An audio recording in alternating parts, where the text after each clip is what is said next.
Hello friends, today we will make another batch of cookies. Let's start. Our ingredients: 1 tsp vanilla powder, 1 tsp baking powder, 1 cup powdered milk, 1 cup white sugar, 2 medium eggs, a half cup all-purposes flour, 4 cups cornstarch, pinch of salt, 1 cup of butter, and our molder.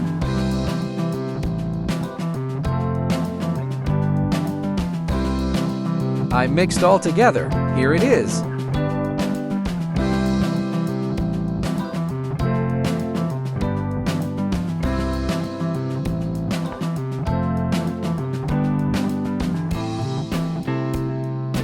Now we will place in the molder and repeat the process to complete all the mixture.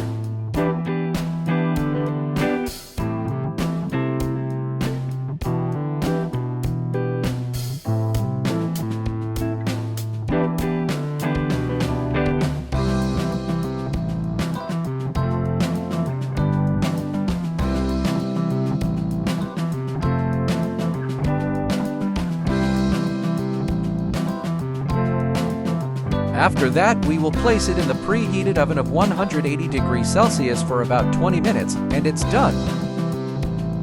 Our tester is Mike Kaibigan. Kaibigan, what you can say? What you can say in Puerto Rico? Masarap. Masarap? Masarap. You support Duterte? Yes, of course. And also Magaling. Magaling is a good boy. Ayos? Ayos? Now ready to bring it in the office.